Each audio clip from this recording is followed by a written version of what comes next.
Sales Navigator, you built these amazing lists. These people have triggers. Things are relevant. You tried to do some engagements and the results have been fantastic. You started to really connect with people. Now you're trying to figure out, how do I transition from that into a conversation, which then eventually leads to appointment? Well, on this episode, I'm going to give you some ideas, things that are part of our LinkedIn program and things that I just use on a day-to-day basis in my team. Check it out.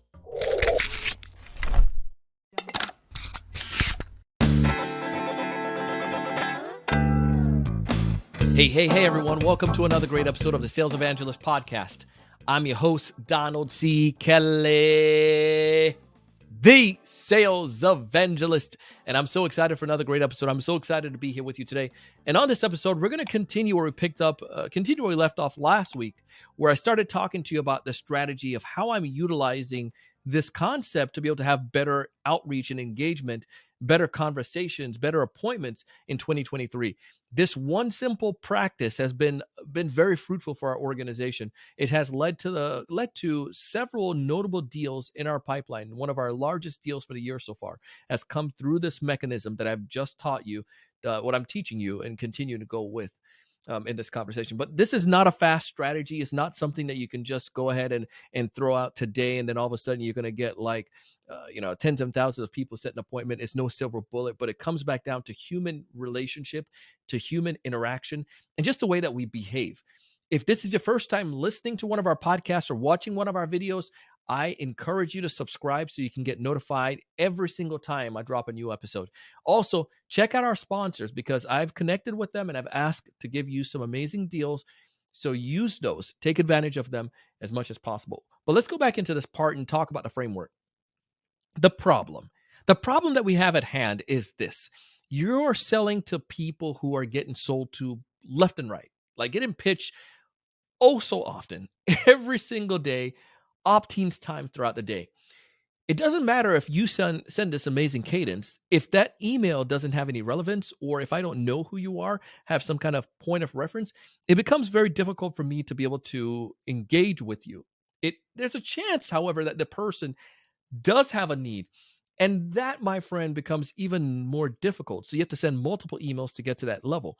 However, once you've established some kind of connection, or we've had some kind of engagement that comes from something relevant, we see that that increases the odds or the chances of you having conversations or getting those emails replied to. But the transition of how you go about doing that is how you need to make that magic happen. So go back to one of the examples that I gave you with our team.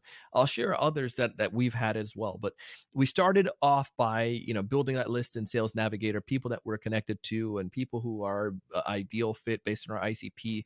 These individuals have trigger recently in their roles, engaging on LinkedIn. They're there posting within the past 30 days. So we know they're active. We then find an avenue. Now, there's so many different engagement avenues all over, whether it's from the colleges they went to, whether it's the latest initiative from their CEO, maybe it's the fact that what the tool that the company has, or the name that the company has, or perhaps it's just a post that somebody had. There's many different factors that go into this. And the more creative you are, the higher chance you have of this engagement actually being memorable, which then makes it so much more easier to transition into the conversation. So go back to my team member that talked about this GoldenEye. And if you haven't, the GoldenEye with Nintendo 64 example, and if you haven't listened to that, go back and check it out. But you can try that strategy and, by finding a post that somebody has. But think about this in another way as well. Let me give you an example of one that I'm working on literally right now. This organization, they're a perfect fit for a podcast production company.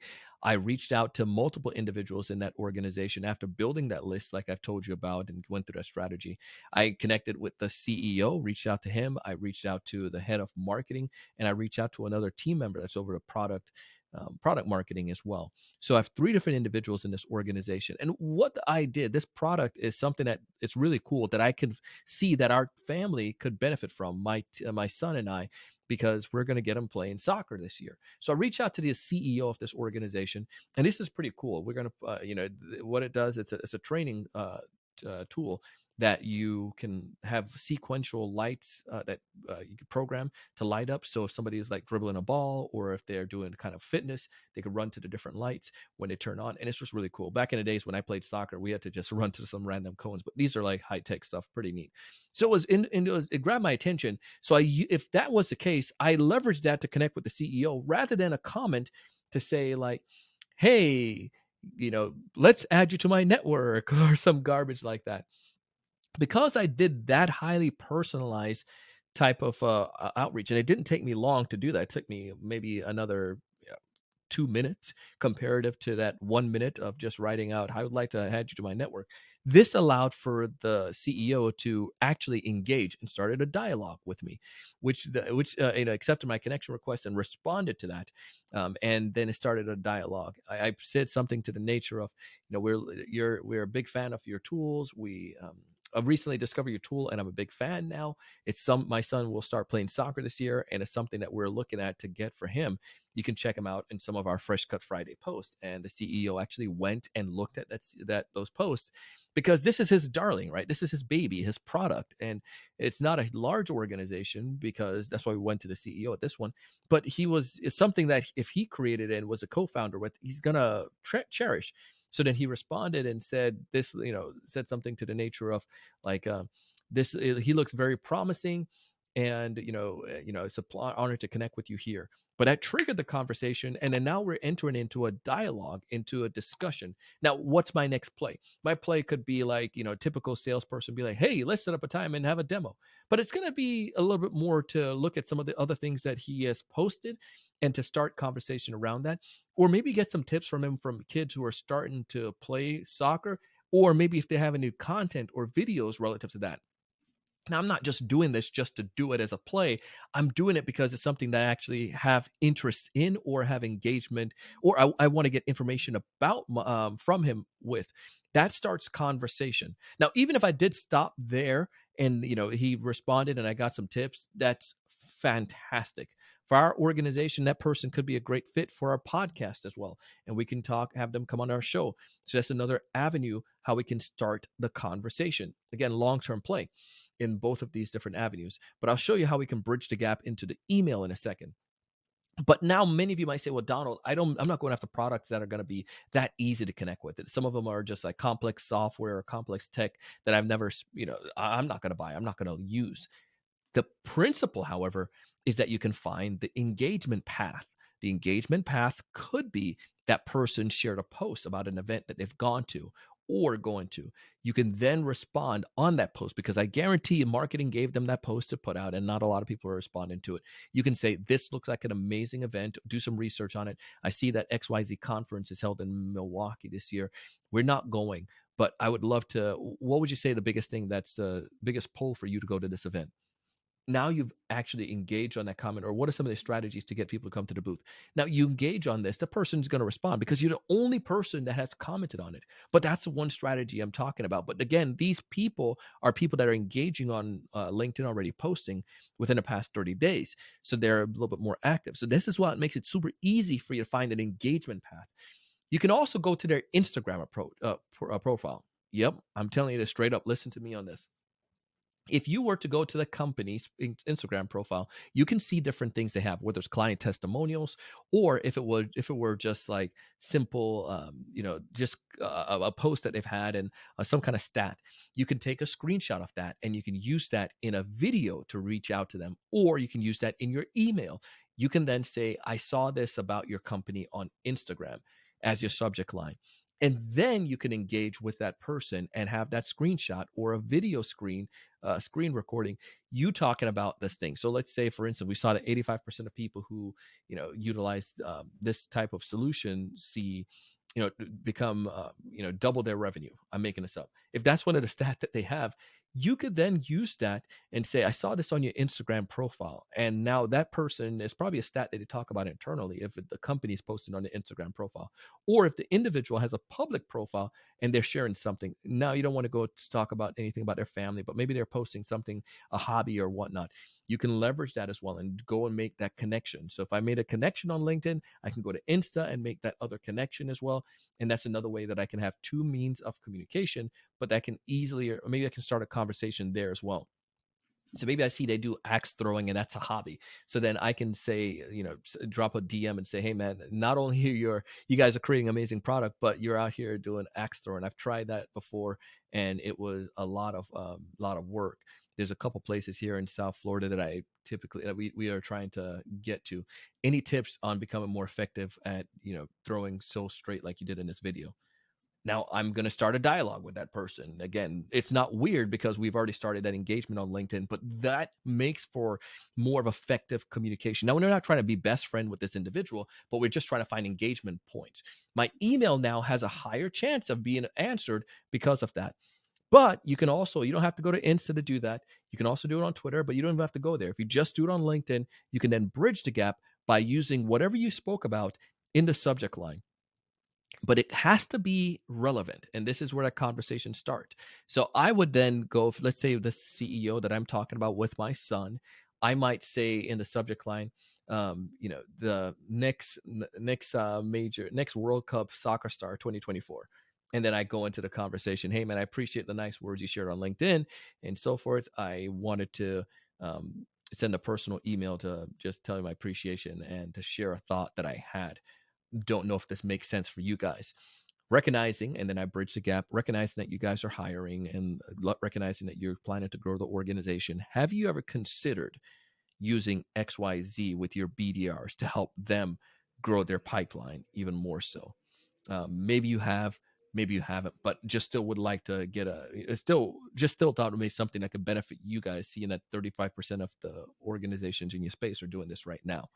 Now, this person again, they're more than likely going to respond to that and start the conversation. I may have conversation going on one of these platforms, but this also allows for that conversation in that email. The point here is you can have a shorter, but the key here is that we want to find relevance. We want to be able to use that relevance to start conversation, that conversation or engagement. That engagement then leads to conversation, whether in the DMs or on email when I bridge that gap using the subject line of our conversation that I have on the other platform. This has been a strategy we've been utilizing time and time and time again. It increases the reply rates. It increases the appointments because the natural next step that happens is they might say, yeah, I'm open to learning more about that. And that's how the appointments are coming about. Now you might say, Donald, that's too much work. We're just going to send out a bunch of email. Well, and that you could do that as well. And you could play the numbers game. Sorry, team, edit that part out. You can do that as well. And you can play the numbers game. In my view, however, I want a more focused list and I want to make sure we go deep on that. The focus list, and if you listen to some of our past guests that's been talking about this idea, they're going deep on those prospects that they have. So again, I'm not only reaching to the CEO in this organization, I'm reaching to the VP of sales, a VP of marketing, as well as a product market leader. So 3 different individuals that we could best service with our podcast production side of our organization. And because of that, I'm having dialogue and conversation with all of them. Those conversations, those dialogues are leading to better, leading to the appointments and so forth that we're generating from it. It just makes sense. It works. It works. It works. Now, for all of that, since we're reaching out to 3 individuals, we may not have 40 emails going out to 40 different individuals, but perhaps we're making those 4 connections in 10 different organizations and having those meaningful conversations. And that, my friends, is magic. And that's what lead to appointment. Now, because it's relevant, that causes them to pay attention, as well as the fact that they know you or have some kind of point of reference with you, which then allows for them to actually really dissect your pitch, so to speak, and then to respond towards that. And I'm telling you, the favorable concept comes when you have multiple people in that organization you're doing this with, as well as you've been able to tie a real business case or a real problem to something that they are facing. This is working, and I would love to hear your feelings and thoughts on it. That's the 4 parts to this process. Again, it is relevance, it is engagement, it is conversations, it is leading to, and those are all leading to appointments. I'd love to get your feelings and your thought on this. Hit me up on LinkedIn, Donald C. Kelly. You can tell me, Donald, I've tried this, or I'm willing to try this. We use this in our LinkedIn program, and I can give you more details on that. But it's go to LinkedIn.com, to salesevangelist.com/LinkedIn to check out our LinkedIn prospecting course. You can apply for it. It's cohort based. We only take a certain number of members per our cohort, and I would love to have you join us for the next one. Go to thesalesevangelist.com/LinkedIn. As always, we're here to help you to build pipeline, and we're here to help you to convert a high percentage of that pipeline. I want you to raise your level of thinking. I want you to go out and do big things. See you in the next one.